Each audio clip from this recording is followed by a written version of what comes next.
अस्सलाम वालेकुम, welcome to my channel. आज हम लोग जनरल एम्ब्रियोलॉजी का बहुत इंपॉर्टेंट टॉपिक oogenesis डिस्कस करने लगे हैं। सो आई ट्राई माय बेस्ट कि मैं आपको अच्छे से अच्छे तरीके से इसको डिमॉन्स्ट्रेट करूं। तो स्टार्ट करते हैं oogenesis से। oogenesis क्या है? अगर आप इस वर्ड को देखें तो इसमें हमारे पास किसी चीज़ की सिंथेसिस हो रही है, जेनेसिस हो रहा है। ठीक है, genesis it is a word always use for synthesis. तो हमारे पास इसमें क्या होता है कि हमारे पास समझो इमेच्योर सेल्स हैं जिनको हम उगोनिया कह रहे हैं। ठीक है, इमेच्योर सेल्स से हमारे पास मेच्योर सेल्स जिन्हें हम oocytes कह रहे हैं, उनकी फॉर्मेशन होनी है फीमेल्स में। याद रखना ये प्रोसेस फीमेल्स में होता है। ठीक है, अब हमारे पास oocytes क्या है? oocytes आप कह लो जर्म सेल्स हैं। ठीक है, फीमेल के या फीमेल के ये हमारे पास सेक्स सेल्स हैं या जर्म सेल्स हैं। जिस तरह मेल में स्पर्म्स होंगे उस तरह फीमेल में oocytes होंगे, या इनको ओवम भी कहा जाता है, इसको एग भी कहा जाता है इन अदर टर्म्स। तो फॉर्मेशन ऑफ मेच्योर सेल्स और mature germ cells in female और mature oocytes in female from oogonia. Oogonia immature cells हो गए। इस प्रोसेस को हम कहते हैं oogenesis। अब आपकी जो किताब है ना यूएचएस के अकॉर्डिंग, आप जिस भी यूनिवर्सिटी से, डजेंट मैटर एक्चुअली आप जिस बुक से पढ़ें, लेकिन जो यूएचएस की जो यूएचएस है उसने आपको लैंगमैन रिकमेंड किया है। और जो आपके क्वेश्चंस आए थे फर्स्ट ईयर के प्रॉफ में वो लैंगमैन से ही आए थे। ठीक है, तो इस वजह से हम लोग लैंगमैन के ही कंटेंट को ज़्यादा फॉलो करेंगे। जहाँ पर कुछ केएलएम से एडिशनल चीज़ बतानी हुई आई लेट यू नो। तो हमारे पास आ जाते हैं सबसे पहले prenatal maturation of oocytes, या अब प्री नेटल का मतलब होता है बिफोर बर्थ। ठीक है, सो मेचुरेशन ऑफ oocytes किस तरीके से होती है बिफोर बर्थ। अब हमें बहुत पहले जाना पड़ता है। अब आप चूँकि एम्ब्रियोलॉजी नई नहीं पढ़ रहे हो, काफ़ी ऐसी चीज़ें होंगी जिनके आपको मतलब नहीं समझ आएंगे और इनिशियली आपको मुश्किल लगेगा, but you don't have to worry. ये आपको आहिस्ता आहिस्ता आगे जैसे जैसे हम प्रोसीड करेंगे आपको ये टर्म समझ आती रहेंगी। ठीक है, अब हमारे पास जो बच्चे की डेवलपमेंट का सेकंड वीक होता है, हमारे पास समझ लो एक लेयर ऑफ सेल्स होती है जिनको हम एपीब्लास्ट कहते हैं। उनमें से हमारे पास प्राइमोडियल जर्म सेल्स आते हैं। ठीक है, एपीब्लास्ट से प्राइमोडियल जर्म सेल्स आते हैं इन सेकंड वीक। ठीक है, वहाँ पर उनकी डेवलपमेंट होती है एपीब्लास्ट में। तो प्राइमोडियल जर्म सेल्स क्या है? समझो primordial germ cells main precursor cells हैं जो कि एपीब्लास्ट एक स्पेशल लेयर ऑफ सेल्स है, उधर डेवलप हो रहे हैं। तो जो आपके प्राइमोडियल जर्म सेल्स हैं उनसे आपके पास आखिर में उगोनिया बनना है, यानी पीजीसी से उगोनिया बनेगा, और उगोनिया से उगोनिया काफ़ी प्रोसेसेस अंडरगो करेगा तो उससे oocyte बनेगा। ठीक है ना, तो आपने बात याद रखनी है कि सेकेंड वीक ऑफ डेवलपमेंट में स्पेशल लेयर ऑफ सेल्स होगी जिन्हें हम एपीब्लास्ट कह रहे हैं। उस एपीब्लास्ट से आपके पास प्राइमोडियल जर्म सेल्स बन रहे हैं। ठीक है, अब प्राइमोडियल जर्म सेल्स बन के फिर वो आपके पास प्राइमोडियल जर्म सेल्स आकर रिजाइड कर जाते हैं यॉर्क सैक में। यॉर्क सैक भी एक स्ट्रक्चर होता है। ठीक है, उधर आके रिजाइड कर जाएंगे। फिर ये जो आपके डेवलपिंग गोनाड्स होंगे ये उसमें मूव करना शुरू कर देंगे। Primordial germ cells fourth week में मूव करना शुरू करेंगे और फिफ्थ वीक तक आपके डेवलपिंग गोनाड्स में पहुंच जाएंगे। ये साइकिल इतना अपेरेंटली नहीं लिखा, ये आपके चैप्टर नंबर 2 के स्टार्ट में इतना सा एक्सप्लेन किया हुआ है और फिर डायरेक्टली इन्होंने अगले चैप्टर्स में oogenesis एक्सप्लेन किया। तो ये हिस्ट्री इंपॉर्टेंट थी, इसको आपने एज अ साइकिल याद करना है। ये एमसीक्यूज़ में बहुत अच्छी तरीके से पूछा जा सकता है, अच्छे एमसीक्यूज़ इससे बन सकते हैं। तो मैंने आपको बताया था पहले, सबसे पहले प्रीकर्सर सेल्स आपके पास प्राइमोडियल जर्म सेल्स हैं। ठीक है, उनकी डिफ्रेंसिएशन हुई, उससे आपके पास बना उगोनिया। उगोनिया में हमारे पास फर्दर जो माइटोसिस का प्रोसेस हुआ, माइटोसिस के थ्रू आपके पास इसमें प्राइमरी oocytes बन गए। अब उगोनिया से बने आपके पास प्राइमरी oocytes। इतनी बात आपको समझ आ गई होगी। यहाँ पे मैंने एक चीज़ लिखी हुई है, डिप्लोटीन स्टेज ऑफ प्रोफेज 1। अब माइटोसिस की मियोसिस की डिफरेंट फेजेस होती हैं। ठीक है, मियोसिस आपके पास मियोसिस 1 और मियोसिस 2 होता है। तो आप समझ लो मियोसिस 1 का एक फेज़ होता है प्रोफेज 1। ठीक है, यानी देखो मियोसिस 1 का एक फेज़ है, उसको हम कह रहे हैं प्रोफेज 1। ठीक है, और प्रोफेज 1 का भी एक फेज़ है जिसका नाम है डिप्लोटीन स्टेज। ठीक है, इस स्टेज में आकर आपका oocyte जो प्राइमरी oocyte है स्टेज में आके अरेस्ट हो जाता है। अरेस्ट होने का मतलब है कि यहाँ से फर्दर उसकी डिवीजन प्रोसीड नहीं करती। यानी आपको पता है ना, प्रोफेज, मेटाफेज, एनाफेज, टीलोफेज, ये फेजेस हैं। तो वो प्रोफेज से मेटाफेज में प्रोसीड नहीं करता, वो प्रोफेज में ही आकर, प्रोफेज की एक स्पेशल स्टेज है जिसको हम डिप्लोटीन स्टेज कह रहे हैं, उधर आकर अरेस्ट हो जाता है या उधर आकर उसकी डिवीजन स्टॉप हो जाती है, वो फर्दर आगे डिवाइड नहीं होता। ठीक है, प्राइमरी oocyte की ये स्टेज हो जाती है आपके पास। अब ये स्टेज कब तक रहती है? ये स्टेज आपकी रहती है अंटिल प्यूबर्टी तक, ठीक है। अब कुछ चीज़ें एमसीक्यूज़ के हवाले से बताऊं। अच्छा, बाय बर्थ तब बच्ची जो है वो पैदा हो जाती है, तो उसमें कोई उगोनिया नहीं होगा। You have to remember this, ठीक है। उगोनिया उसमें क्यों नहीं होगा? Because all of the oogonia have developed into primary oocytes। उस बच्चे में सिर्फ प्राइमरी oocytes होते हैं, ठीक है। ये बात आपने याद रखनी है, उसमें कोई उगोनिया नहीं होता। यहाँ पर लैंगमैन में एक बहुत टर्म एक्सप्लेंड है, KLM में इतनी ज़्यादा नहीं है।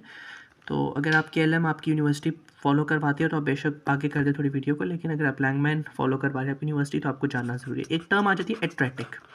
अब ये बुक में बहुत इन्होंने अजीब तरीके से लिखा हुआ है, बस आपको इतना समझना है कि तब आपके ये फॉर्मेशन हो रही होती है जर्म सेल्स की, तो आपका जर्म सेल्स का जो नंबर होता है वो बहुत ज़्यादा इंक्रीज़ करता है, उगोनिया का भी, प्राइमरी oocyte का भी, ठीक है।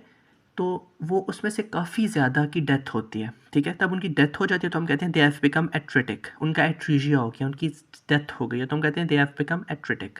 उसमें से कुछ अमाउंट बचती है, ठीक है, और वो आपके तब बर्थ होगी तो सिर्फ आपके पास प्राइमरी oocytes होंगे। ये बात आपने याद रखनी है, उगोनिया नहीं होगा। आई थिंक कि मैंने हद से ज़्यादा एक्सप्लेन कर दिया। अब एक टर्म आ जाती है प्राइमोडियल फॉलिकल, ठीक है।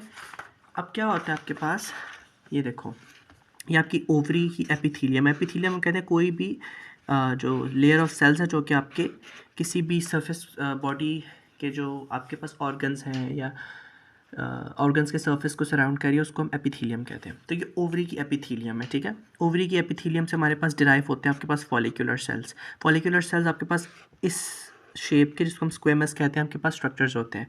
अब देखो, ये आपका प्राइमरी oocyte है।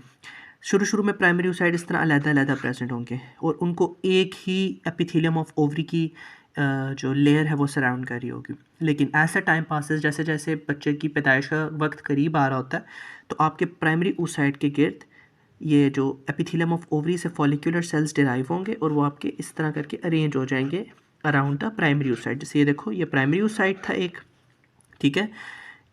ये फॉलिकुलर सेल्स जो एपिथेलियम ऑफ ओवरी से डिराइव हुए वो आके इसके इर्द गिर्द अरेंज हो गए। तो ये जो अरेंजमेंट होती है ना, इसको हम कहते हैं प्राइमोडियल फॉलिकल, ठीक है। इसको आप क्या कहोगे? Primordial follicle. इतनी बात आई थिंक आपको समझ आ गई। अब हम लोग समझते हैं postnatal maturation of oocytes। Postnatal maturation of oocytes का क्या मतलब होता है? ये देखो, पोस्ट नेटल का मतलब होता है कि आफ्टर बर्थ, ठीक है, कैसे oocytes की फर्दर मैचुरेशन होती है। अब आप देखो कि मैंने आपको पहले भी बताया था, डिप्लोटीन स्टेज या डिप्लोटीन फेज़ ऑफ प्रोफेज़ 1 में आपके प्राइमरी oocytes अरेस्टेड होते हैं, यानी उससे आगे उनकी डिवीजन फर्दर प्रोसीड नहीं करती है, ठीक है। तो ये तब तक होता है तब तक प्यूबर्टी रीच नहीं करती। जब भी प्यूबर्टी हिट करती है तब फर्दर डिवीजन आगे स्टार्ट होनी है, वो हम डिस्कस करते हैं किस तरह। लेकिन प्यूबर्टी से पहले तक, at the time of birth, आपकी कौन सी स्टेज होती है? डिप्लोटीन स्टेज ऑफ प्रोफेज़ 1 में अरेस्टेड होते हैं। अब इसकी कुछ सिग्निफिकेंस बताई हुई है कि क्यों डिप्लोटीन स्टेज में अरेस्टेड रहते हैं। आपके जो oocytes होते हैं उनको इन्वायरमेंटल हैजर्ड से प्रोटेक्ट करने के लिए ये एक मोस्ट सेफ स्टेज समझी जाती है। ये भी आपने एक बात याद रखनी है। और दूसरी बात आपने ये याद रखनी है कि जैसे जैसे, ठीक है, फीमेल की एज बढ़ती जाती है तो जो आपके oocytes होते हैं they are vulnerable to damage, ठीक है। वो बहुत ससेप्टेबल होते हैं कि वो डैमेज हो जाए। और जो जैसे जैसे फीमेल की एज बढ़ती जाती है, क्रोमोसोमल एबनॉर्मेलिटीज़ के साथ बच्चे पैदा होने के चांसेस बढ़ जाते हैं, यानी बच्चे किसी ना किसी क्रोमोसोमल एनोमली के साथ पैदा होने की जो इंसिडेंस है वो इंक्रीज़ हो जाएगी। ये बात आपने याद रखनी है, सिर्फ जनरल सी बात है, आपको पता होनी चाहिए, बुक में भी लिखी है। अब हमने देख लिया डिप्लोटीन फेज़ और प्रोफेज़ 1 में अरेस्टेड है। किस तरह अरेस्टेड है, क्यों अरेस्टेड है? जो आपके फॉलिकुलर सेल्स हो रहे थे ना, अगर आप भूल गए फॉलिकुलर सेल्स क्या थे, प्राइमरी oocyte था, उसके इर्द गिर्द जो आपके इस शेप के सेल्स, ये इस शेप के सेल्स बता रहा, ये आके ऐसे अरेंज हो जाएंगे, ठीक है। इनको हम फॉलिकुलर सेल्स कहना शुरू कर देंगे इन सिंपल टर्म्स। और ये जो फॉलिकुलर सेल्स होते हैं ये एक प्रोटीन, ठीक है, एक स्मॉल पेप्टाइड या एक प्रोटीन आपके पास सिक्रीट करेंगे जिसका नाम है oocyte मैचुरेशन इनहिबिटर। जाहिर सी बात है, oocyte को फर्दर मैच्योर होने से इनहिबिट कर रहा है, तो हमने उसे oocyte मैचुरेशन इनहिबिटर कह दिया। एक प्रोटीन है जो कि आपके फॉलिकुलर सेल सिक्रीट कर रहे होते हैं और आपकी फर्दर oocyte की डिवीजन नहीं हो रही थी, वो डिप्लोटीन फेज़ में अरेस्टेड रहता है। वही पे मैंने कुछ बातें लिखी हैं कि आपको टॉक्सिक इफेक्ट से बचाता है, ठीक है, इन्वायरमेंटल हैजर्ड से बचाता है। अब हम प्रॉपर टॉपिक की तरफ मूव करें, वो यहाँ से शुरू हो रहा है, ठीक है। और ये आपको थोड़ा सा डायग्राम से ही समझ आएगा। अब देखो, हमारे पास क्या होता है, अब जैसे फीमेल प्यूबर्टी हिट करती है मोस्ट ऑफ द टाइम्स, आपकी लैंग्वेज में तो if I am not wrong 11 to 13 years की एज लिखी है, लेकिन मोस्टली 9 ईयर्स की एज में से भी ये प्रोसेस शुरू होना शुरू हो जाता है, ठीक है। तो आपका जो प्राइमोडियल फॉलिकल है, दोबारा उसका स्ट्रक्चर आ गया, ये आपके फॉलिकुलर सेल्स या स्क्वेमस, ये जो शेप है ना इसको हम स्क्वेमस कहते हैं, ये आप हिस्टोलॉजी में फर्दर पढ़ोगे, ये आपके पास स्क्वेमस शेप होती है, ठीक है। ये आपके पास फॉलिकुलर सेल्स आ गए, ये आपका प्राइमरी oocyte हो गया। अब फर्दर इसकी ग्रोथ होनी है। अब हमारे पास क्या होता है, तब आपकी जब फीमेल प्यूबर्टी हिट करती है तो एक पूल होता है, एक कलेक्शन होती है 15 to 20 प्राइमोडियल फॉलिकल्स की, ठीक है। 15 to 20 प्राइमोडियल फॉलिकल्स का एक पूल, एक उसकी कलेक्शन होती है, और वो सारे मैचुरेशन की तरफ बॉडी उनको मूव करवा रही होती है। अब देखो यहाँ पर क्या होना है, हमेशा इन 15-20 में से एक ही मैच्योर होता है, बाकी सारे एट्रेटिक टर्म पड़ी थी ना पीछे, सारे एट्रेटिक हो जाएंगे, यानी इनमें से 15-20 में से एक ही प्रॉपर मैच्योर करेगा, और बाकी जो 18-19 होंगे वो आपके पास उनकी डेथ हो जाएगी, ठीक है, या वो एट्रेटिक हो जाएंगे, यह बात आपने याद रखनी है। अब ये जो प्राइमोडियल फॉलिकल है इसकी फर्दर ग्रोथ किस तरीके से हो रही है, we have to discuss this. अब देखो यहाँ पर मैंने एक पिक्चर बनाई थी, ऑल्दो ये थोड़ी सी गलत हो गई, लेकिन I just want you to explain a concept. अब देखो प्राइमोडियल फॉलिकल होता है ना, इसकी मैचुरेशन या ग्रोथ होती है, तो हम एक स्टेज पढ़ लेते हैं ग्रोइंग फॉलिकल, यानी प्राइमोडियल फॉलिकल से की ग्रोथ किस तरह आ रही है, तब उसकी ग्रोथ हो रही होगी, इसमें चेंजेस आ रही होंगी, तो उस स्टेज को हम ग्रोइंग फॉलिकल या ग्रोइंग सेल कह देंगे, ठीक है, उसकी उस स्टेज को। और उससे फिर आपके पास प्राइमरी फॉलिकल बनना है, प्राइमरी फॉलिकल से फर्दर आपके पास सेकेंडरी फॉलिकल बनना है। ये हम अभी समझते हैं, तो समझाने के लिए थोड़ी सी चीज़ बताई। अच्छा, अब ये देखो, अब ग्रोइंग फॉलिकल में क्या होता है, अब मैंने आपको बताया ये शेप जो आपके पास है फॉलिकुलर सेल की, ये स्क्वेमस है। स्क्वेमस क्या होती है, क्या मतलब है, हमें से स्क्वेमस कौन क्यों कहते हैं, कि सारी हिस्टोलॉजी की बातें हैं, फ़िलहाल हमें उसमें जाने की ज़रूरत नहीं है। तो अब जो हमारे पास ये फॉलिकुलर सेल्स इसको सराउंड कर रहे हैं ना, इनकी शेप चेंज होकर स्क्वेमस से क्यूबॉइडल हो जानी है, क्यूबॉइडल इस तरह की क्यूब लाइक, ठीक है, जिसकी लेंथ इक्वल हो उसकी विड्थ के, ठीक है, ये लेंथ हो जाती है, ये विड्थ हो जाती है, तो इसमें चारों साइड्स एक दूसरे के इक्वल होती हैं, इस शेप को हम क्यूबॉइडल शेप कहते हैं। तो जो आपके फॉलिकुलर सेल्स की शेप है ना, इसमें चेंज होना शुरू हो जाती है। अब आप ये देखो, ये आपके पास क्यूब लाइक हो गया ना फॉलिकुलर सेल, पहले ऐसे थे, ठीक है, ऐसे थे, अब ऐसे नहीं है, अब ये शेप हो गई है, इस तरह की आपके पास शेप होने लग जाती है। और फॉलिकुलर सेल्स प्राइमरी oocyte के इर्द गिर्द एक ग्लाइकोप्रोटीनेशियस मटेरियल सिक्रीट करना शुरू कर देते हैं, ठीक है।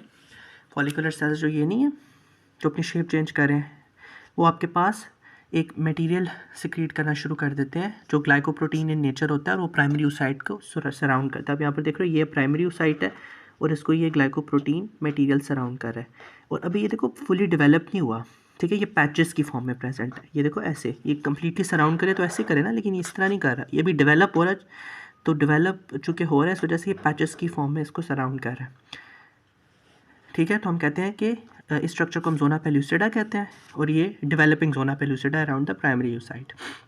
अब जो आपके फॉलिकुलर सेल्स क्यूबॉइडल शेप में चेंज हुए हैं ना, इसलिए इनको अब हम ग्रेनुलोसा सेल्स कह देते हैं, ठीक है फॉलिकुलर सेल्स ही, लेकिन उनका नाम चेंज करके उनको डिफ्रेंशिएट करने के लिए कह दिया ग्रेनुलोसा सेल्स। पहले प्राइमोडियल फॉलिकल था, प्राइमोडियल फॉलिकल से बना ग्रोइंग फॉलिकल, फिर आपको पता था ग्रोइंग फॉलिकल से बनता है प्राइमरी फॉलिकल, ठीक है। प्राइमरी फॉलिकल में क्या होता है, एक टर्म आपने पढ़ी होगी हिस्टो की, स्ट्रेटिफाइड। स्ट्रेटिफाइड का मतलब होता है मोर देन वन लेयर, ठीक है। जैसे फॉर एग्जांपल ये तो एक लेयर हो गई ना, ये सिंगल लेयर है, आपको समझ आ रही है, ये अगर डबल लेयर हो जाएगी इसको हम कहेंगे स्ट्रेटिफाइड, ठीक है। More than one layer of cells को हम स्ट्रेटिफाइड कहते हैं। तो हमारे पास प्राइमरी फॉलिकल में क्या होता है कि जो ग्रेनुलोसा सेल्स होते हैं उनकी स्ट्रेटिफाइड लेयर बनती है, stratified layer of granulosa cells. अब देखो जो आपका ग्रोइंग फॉलिकल था, यानी वो ग्रोथ की स्टेज में था, उसमें देखो सिंगल लेयर थी ग्रेनुलोसा सेल्स की। Now moving towards the primary follicle. Primary follicle में क्या हो रहा है कि ये स्ट्रेटिफाइड हो गई है, डबल लेयर बन गया, एक देखो एक ये लेयर है, एक ये लेयर है, सही है।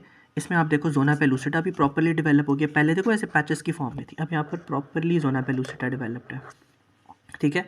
ये आपका प्राइमरी oocyte है, सही है, ये आपकी स्ट्रेटिफाइड ग्रेनुलोसा सेल्स की या फॉलिकुलर सेल्स की लेयर है।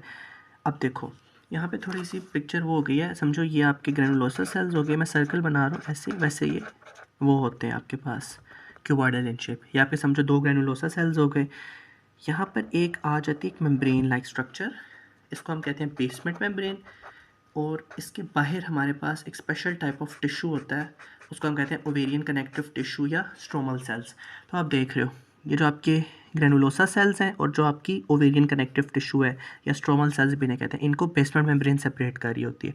लैंगमैन में आपकी एक लाइन लिखी है कि जो आपके ग्रेनुलोसा सेल्स होते हैं they rest on the basement membrane. देखो इस तरह बेसमेंट मेम्ब्रेन पे रेस्ट कर रहे होते हैं ग्रेनुलोसा सेल्स, और ओवेरियन कनेक्टिव टिश्यू इस तरह बाहर होता है।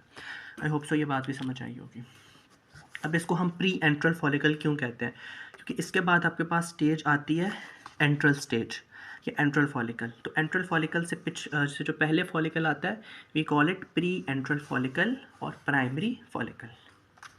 अब हम सेकेंडरी फॉलिकल डिस्कस करते हैं। सेकेंडरी फॉलिकल में क्या हो रहा है, सेकेंडरी फॉलिकल में एक चेंज आ रहा है, आपके पास एंट्रम बन रहा है। एंट्रम अब क्या है हम देखते हैं। तो इस वजह से स्टेज को हम एंट्रल स्टेज कहते हैं या एंट्रल फॉलिकल कहते हैं, ठीक है।